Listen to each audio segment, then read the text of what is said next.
मैंने कभी नहीं सोचा था कि डर मुझे अपाहिज बना देगा, लेकिन उस रात यही हुआ। मेरा नाम कुल है और जो चेहरा आज भी मुझे डराता है वो असली नहीं था, वो एक मास्क था, लेकिन उसके पीछे आदमी वो इंसान के रूप में एक शैतान था। ये बहुत ही मासूमियत से शुरू हुआ। मैं 21 साल का था, काठमांडू की नाइट लाइफ का मजा ले रहा था। नियॉन लाइट्स और म्यूजिक में मुझे बहुत ही ताकतवर महसूस हो रहा था और तभी मेरी मुलाकात आशीष डियोला से हुई। लोग उसे शुगर डैडी के नाम से बुलाते थे, लेकिन मैंने इस बारे में ज्यादा नहीं सोचा। उसकी छवि सबके लिए बहुत रहस्यमयी थी। वो हमेशा एक मास्क पहने रहता था, एक अजीब झुर्रियों वाला मास्क जो उसे बहुत ही बुढ़ा दिखाता था।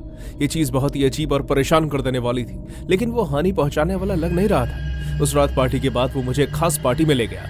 मेरा मन मुझे मना करने की दुहाई दे रहा था, लेकिन उसके पैसों के जोर और शान शौकत ने मेरी आंखों के आगे पर्दा कर दिया। उसने मुझे कभी ना भूलने वाला वक्त का वादा किया और वो सही कह रहा था, बस उस तरह से नहीं जिस तरह मैंने सोचा था। पार्टी तक पहुंचने के लिए ड्राइव बहुत लंबी थी। शहर की रोशनी धीरे धीरे अंधेरे में बदल रही थी। जब हम उस घर तक पहुंचे तब तक काफी अंधेरा हो गया था। खिड़कियों के सॉकेट खाली थे।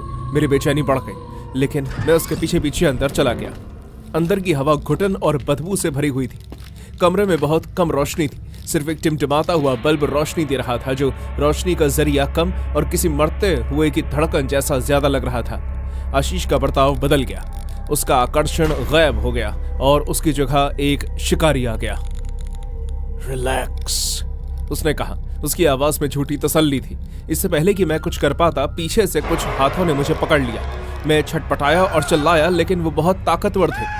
उन्होंने मुझे एक कमरे में घसीटा और मुझे कुर्सी से बांध दिया। आशीष कोने में खड़ा हो गया। अंधेरे में उसका मास्क ऐसा चमक रहा था जैसे वो असली हो। चलो शुरू करें, उसने धीमी आवाज लेकिन प्यार से कहा। पहली जलन मेरे शरीर पर किसी आग के पानी की तरह लगी। उन्होंने आयरन की रॉड को तब तक गर्म किया जब तक कि वो लाल नहीं हो गई और मेरी चीखों पर हंसते हुए मेरी बाहों पर दबा दिया। आंसुओं ने मेरी आंखों की रोशनी को धुंधला कर दिया, लेकिन मैं तभी आशीष को देख सकता था। सर टेढ़ा करके मुझे देख रहा था। क्या तुम जानते हो कि मैं मास्क क्यों पहनता हूँ? उसने आंखें पड़ते हुए पूछा। क्योंकि इससे मुझे पता चलता है कि जब डर हावी हो जाता है तुम क्या बन जाते हो। उन्होंने सिर्फ मुझे चोट नहीं पहुंचाई, बल्कि वो मेरे साथ खेल रहे थे। मेरे डर को देखकर उन्हें मजा आ रहा था। वो रुकते और मुझे पानी देते, यहाँ तक कि मेरे हाथ भी खोल देते थे। और जब मेरे अंदर उम्मीद की किरण जगती तो फिर से मुझे टॉर्चर करते। उनमें से एक कील और हथौड़ी लेकर आया। मेरी उंगली पर पहले वार की आवाज मेरी चीख के पीछे डूब गई। सबसे खराब चीज दर्द नहीं था, बल्कि आशीष के उस मास्क के नीचे की आंखें थी। वो खाली थी, बेजान, जैसे वो किसी इंसान की हो ही ना।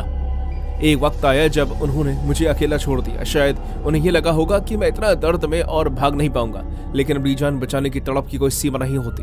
जख्मों से मेरे हाथ सुन पड़ गए थे, लेकिन फिर भी किसी तरह मैंने रस्सी खोलने की कोशिश की। हर एक पल मेरे शरीर में और ज्यादा दर्द पैदा कर रहा था, लेकिन मैं रुका नहीं। घर परछाइयों और फुसफुसाहट से भरा हुआ था।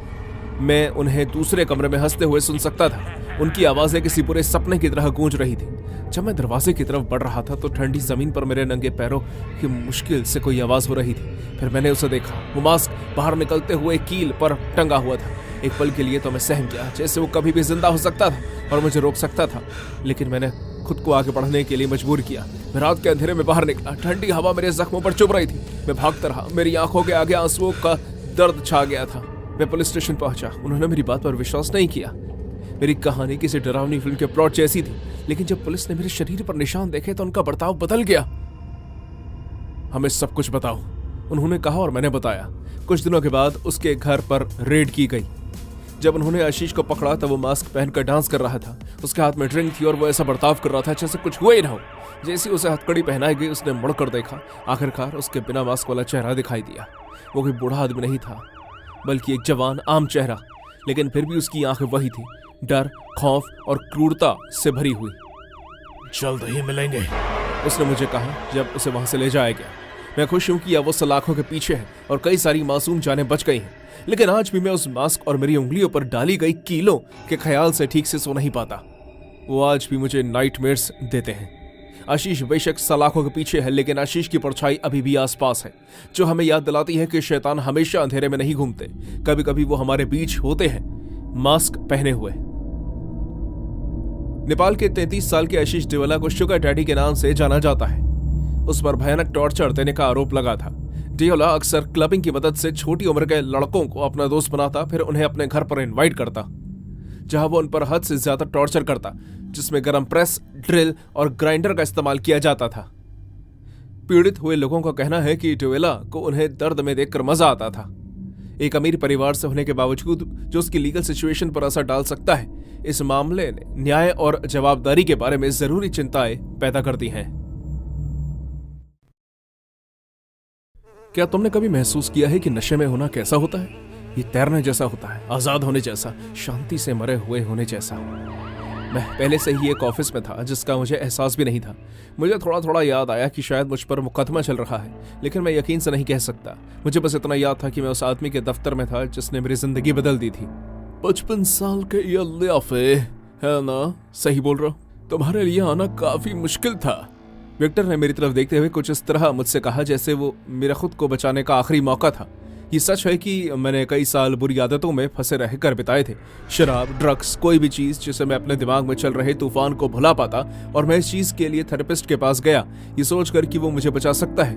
बेवकूफ, आओ मेरे साथ आओ, उसने मुझसे कहा। उस वक्त मुझे लगा कि ये कितना पागल है, लेकिन वो मुझे एक बेहतरीन रेस्टोरेंट में ले गया। अचानक मुझे अपने आसपास शैंपेन की बॉटल्स, गोरमे खाना दिखाई देने लगा। हालांकि मुझे शराब की जगह सिर्फ पानी पिलाया गया था, और उसने मुझसे मेरी परेशानियों के बारे में पूछा। वो मुझे अलग अलग रेस्टोरेंट्स में ले जाता, अपने घर ले जाता, किसी भी ऐसी जगह ले जाता जहां मेरा ध्यान बुरी आदतों पर ना जाए। वो मुझे एक दोस्त की तरह मानता, और हालांकि शुरू में मुझे इन सब चीजों से बहुत नफरत होती थी, लेकिन धीरे धीरे मैंने उसकी बातों में अपना योगदान देना शुरू किया, उसकी सलाहों पर। मुझे याद है जब मैंने उसे बताया कि मुझे नौकरी मिल गई, जब मैंने 1 साल से शराब या ड्रग्स नहीं लिए, वो मेरे लिए बहुत खुश था। क्या तुमने कभी मौत के बारे में सोचा है? कभी कभी वो मुझसे सावधान रहने के लिए अजीब सवाल पूछता, लेकिन मुझे लगता कि वो जानता था कि वो क्या कह रहा है।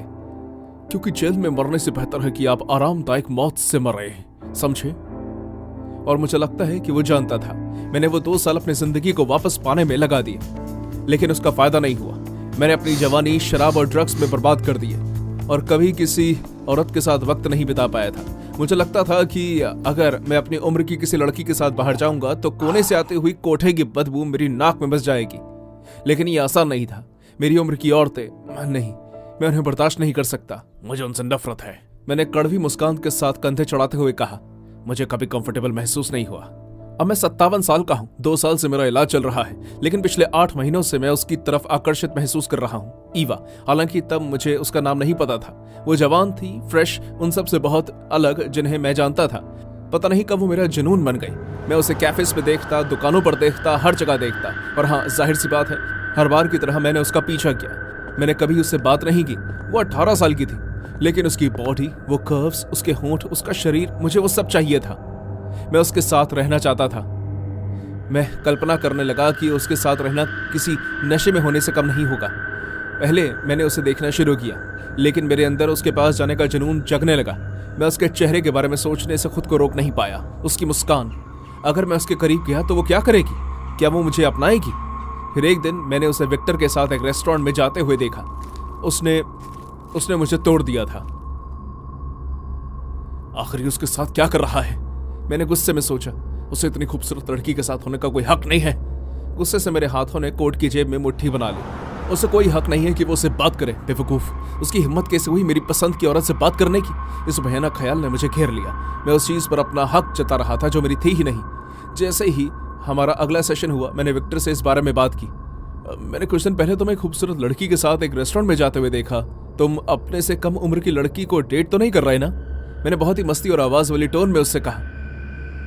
नहीं नहीं नहीं, वो ईवा है, विक्टर ने हल्की से मुस्कान के साथ कहा।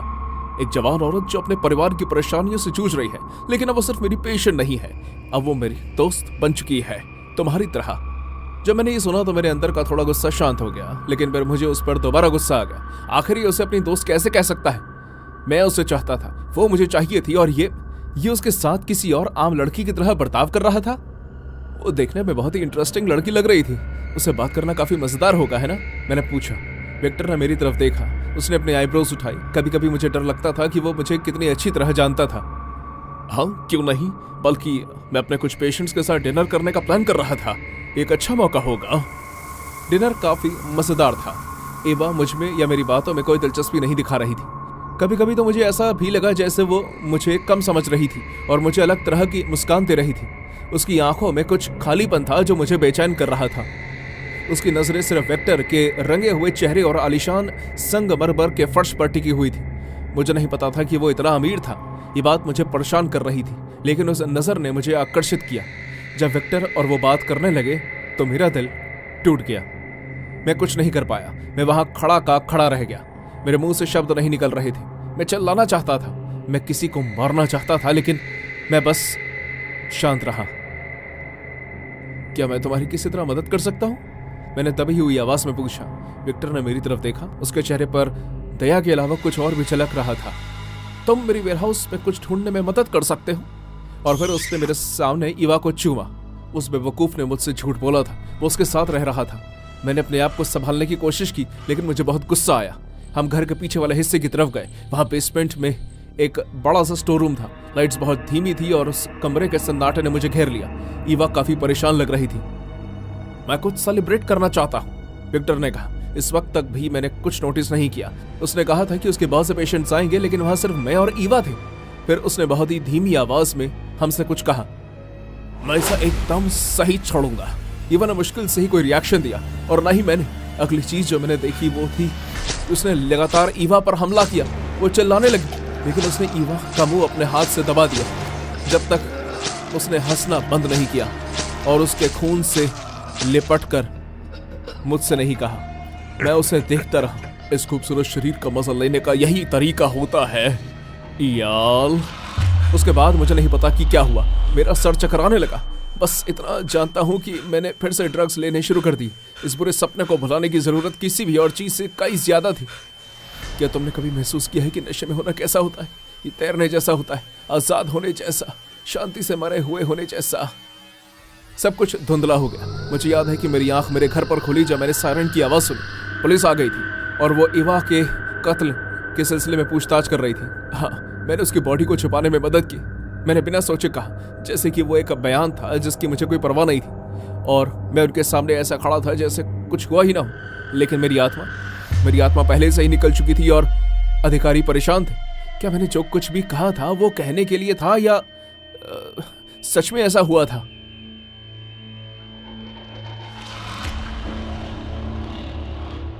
मेलबर्न, ऑस्ट्रेलिया की 19 साल की लड़की इसाबेल 4 अक्टूबर 2024 अपने दोस्त को एक मैसेज भेजने के बाद गायब हो गई कि उसे रशिया का बेस्ट शुगर डैडी मिल गया है, जिसने उसे बहुत सारे तोहफे दिए हैं और दावा किया है कि वो उसे सेक्स ट्रैफिकर से बचाएगा। 2 दिन बाद पुलिस ने आरोप लगाया कि 53 साल के मैरेट गानिएव ने सेंट किल्डा ईस्ट में अपने घर में उस लड़की की हत्या कर दी है। 7 अक्टूबर को गानिएव के घर की किचन में हाथापाई की फुटेज सिक्योरिटी कैमरा में कैद हुई, जहां इसला को मुक्का मारते हुए और जमीन पर गिराते हुए देखा गया। गानिएव को अगले दिनों में घर की सफाई करते हुए फिल्माया गया। 19 नवंबर को इसला की लाश लैंडफिल से बरामद की गई, जिसे कुछ दिन रेफ्रिजरेटर में छुपाकर 57 साल के इयाल याफे की मदद से बाहर ले जाया गया। गानिएव से गिरफ्तार किया गया और जिस पर हत्या का आरोप लगाया गया है, उसने हत्या की बात से इनकार किया है, लेकिन इस शव को ठिकाने लगाने की बात को स्वीकार किया।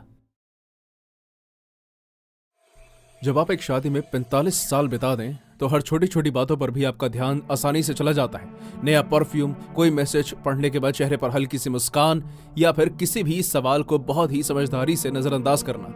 मुझे हमेशा से ही थॉमस अपने पति पर विश्वास रहा है, लेकिन पिछले साल मुझे लगा कुछ गलत है। इसकी शुरुआत ग्वेन हार्पर से हुई। मेरे पति ने मेरी उससे मुलाकात किसी बच्चे की माँ के रूप में करवाई। क्या थी, मैं एक बच्चे के लिए काम कर रहा हूँ जिसे बहुत ज्यादा एंजाइटी की परेशानी है। उसकी मॉम ग्वेन फाइनेंशियल रूप से काफी तकलीफ में है। मैंने कहा है कि मैं इनके काम ढूंढने में मदद करूंगा। मुझे याद है जब मैं ग्वेन से पहली बार मिली, उसके पास सर्जरी की मदद से निखरा हुआ चेहरा था। उसने खुले विचार वाले लोगों की तरह कपड़े पहने हुए थे और वो मेरे थॉमस को अपने जिस्म का प्रदर्शन करने से रोक नहीं पा रही थी। डॉक्टर बेन, आपने जो कुछ भी किया है उसके लिए बहुत बहुत शुक्रिया, उसने डिनर के वक्त कहा। मैं नहीं जानती कि आपके अच्छे स्वभाव के बिना मैं कैसे संभल पाती। थॉमस एक स्कूल के बच्चे की तरह खिलखिलाने लगा। पहले तो मैंने उसकी इस कहानी पर विश्वास कर लिया, लेकिन उसकी कहानी उनके बर्ताव से मेल नहीं खा रही थी। एंजाइटी के परेशान बेटे के बारे में दोबारा कभी बात नहीं हुई। अब थॉमस घर के बाहर जाकर फोन पर बातें करने लगा और क्लिनिक में ज्यादा वक्त बिताने लगा। मुझे उसकी जेब से बिल मिले, डिजाइनर बैग, महंगे रेस्टोरेंट में डिनर, और फिर एक रात मैंने उसकी बातें सुनी। मैं ये करता नहीं रह सकता, तुमने वादा किया था तुम जल्द अपने लिए काम ढूंढ लोगी। मैंने उससे इस बारे में कोई सफाई नहीं मांगी। शायद इसका कारण डर था या फिर मेरा गर्व, लेकिन मैं जानती थी कि वो मुझसे झूठ बोल रहा है। 3 महीने बाद थॉमस ने मुझसे कहा कि वो मेडिकल कन्वेंशन के लिए लॉस वेगास जा रहा है। पिछले 10 सालों में ये पहली बार हुआ कि उसने मुझे साथ आने को नहीं कहा। क्या थी, सिर्फ 2 रातों की बात है। उसने मुझे अपनी घड़ी से खेलते हुए यकीन दिलाने की कोशिश की, मैं तुम्हारे सोचने से पहले आ जाऊंगा। क्या ग्वेन भी वहां होगी? क्या वो भी वहां होगी? मुझे नहीं पता। वो एक मेडिकल रैप है तो वो वहां हो सकती है। ओह अच्छा, तो मेडिकल रैप है। मुझे लगा कि वो तुम्हारे पेशेंट की माँ है। वो एक मेडिकल रैप भी है। उसके बेटे को क्या परेशानी थी? क्या उसके बेटे को क्या परेशानी थी? ADHD, वो स्पेक्ट्रम पर है। ओह, मुझे लगा कि उसे एंजाइटी की परेशानी है।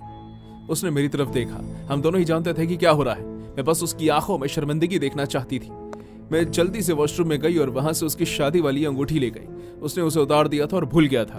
उम्र हो गई है, वो क्या है ना, मेरी उंगलियां पतली होती जा रही हैं, ये जरूर फिसल गई होगी। मैंने अपने गले से चेन उतारी, उसी अंगूठी को चेन में डाला और उसे अपने गले में पहनने को कहा। वो इस बारे में मुझसे एक शब्द कहने की हिम्मत नहीं कर पा रहा था। वो एक छोटा सा सूटकेस और लैपटॉप लेकर चला गया। जब बिना किसी कॉल या मैसेज के 3 दिन बीत गए तो मुझे कहीं ना कहीं ऐसा लगने लगा जैसे कुछ गड़बड़ है। मैंने बार बार उसका नंबर डायल किया लेकिन वो सीधे वॉइसमेल में जा रहा था। तब जाकर मैंने पुलिस को फोन किया। 2 दिन बाद उन्हें मेरे पति थॉमस की लाश वेगस के किसी हाईवे के बाहर गाड़ी में मिली। उसकी मार मार कर हत्या कर दी गई थी। उसके सर को खून से भरे टॉवल में लपेटा गया था। लंबे कद और भारी आवाज वाले डिटेक्टिव ने साफ साफ बताया, मिसेस बेन, ये कोई लूटपाट नहीं थी, किसी ने बदला लिया है। जब जांच शुरू हुई तो सब कुछ सामने आया। थॉमस का ग्वेन के साथ अफेयर चल रहा था, जो पहले एक पॉर्न स्टार हुआ करती थी। थॉमस कई वक्त से उसका रेंट भर रहा था, उसे महंगे तोहफे दे रहा था और उसके बाकी बिल्स भी चुका रहा था। ये एक चंदे की तरह शुरू हुआ। एक दयालु आदमी ने मदद करने से शुरू किया, लेकिन ग्वेन उस पर हक जताने लगी। सब्र का बांध तब टूटा जब थॉमस ने पैसे भेजना बंद किया। होटल के सिक्योरिटी फुटेज में यह साफ दिखाई दे रहा था कि थॉमस और ग्वेन की लॉबी में किसी बात पर बहस हो रही थी। गवाहों ने भी उन्हें देखा था। तुम एक कीड़े की तरह हो, अब बस बहुत हुआ। ग्वेन को इस तरह नकारा जाना बर्दाश्त नहीं हुआ। उसने अपने एक्स बॉयफ्रेंड रिक को बुलाया, एक ऐसा आदमी जिसका लंबा चौड़ा पुलिस रिकॉर्ड था। उन दोनों ने मिलकर प्लान बनाया। रिक एक टायर आयरन लेकर आया और फिर वो होटल की पार्किंग में थॉमस का इंतजार करने लगा। ग्वेन के बयान के मुताबिक थॉमस ने अपनी जान की भीख मांगी, लेकिन ग्वेन उससे बदला लेना चाहती थी। उसने रिक से कहा कि वो उसे बुरी मौत मारे। जब पुलिस ने ग्वेन को गिरफ्तार किया तो उसे अपने गुनाह पर कोई पछतावा नहीं था। उसकी तस्वीर में वो बहुत बोर होती हुई दिखाई दे रही थी। ऐसे कई मौके हैं जिनके बारे में मैं सोचना बंद नहीं कर पाई। जब आखिरी बार मैंने और थॉमस ने एक साथ बैठकर खाना खाया, वो थका हुआ था, उतना बूढ़ा जितना वो पहले कभी नहीं लगा। कैथी, उसने मेरे हाथ पर अपना हाथ रखा। तुम मेरा सहारा हो, तुमने इतने सालों तक मुझे संभाला है। तब मैं नहीं जानती थी कि वो मुझसे कितनी दूर जा चुका है। ग्वेन को बिना पैरोल की उम्र कैद की सजा सुनाई गई। रिक ने अपना गुनाह कबूल कर लिया और उसे 30 साल की सजा सुनाई गई। मुझे आज भी यकीन नहीं होता कि थॉमस कैसे उस औरत की बातों में फंस गया। वो एक महान इंसान था, लेकिन इतने समझदार लोग भी कभी कभी इच्छाओं के पीछे अंधे हो जाते हैं। सबसे मुश्किल चीज उसे खोना नहीं था, बल्कि ये जानना था कि अपनी आखिरी सांसें गिनते समय वो अकेला था और उसे उसी शख्स ने धोखा दिया जिसकी वो मदद करने की कोशिश कर रहा था। इकलौती चीज जिससे मुझे राहत मिलती है वो ये थी कि जब पुलिस को उसकी लाश मिली तब उसके गले में वो अंगूठी थी। ये कहानी डॉक्टर थॉमस बर्चर्ड की सच में हुई हत्या से प्रेरित है, जो एक चाइल्ड साइकियाट्रिस्ट थे जिनका porn star model Kelsey Turner के साथ अफेयर चल रहा था और वो बहुत ही बुरे ढंग से खत्म हुआ। बर्चर्ड ने तब तक टर्नर की फाइनेंशियल तरीके से मदद की जब तक उनके रिश्ते में खटास नहीं आ गई, जिस वजह से लास वेगस के होटल में उन दोनों के बीच बहस हुई। टर्नर ने अपने एक्स बॉयफ्रेंड की मदद से बदला लेने के लिए उसकी हत्या कर दी। उसकी लाश एक लावारिस गाड़ी में मिली।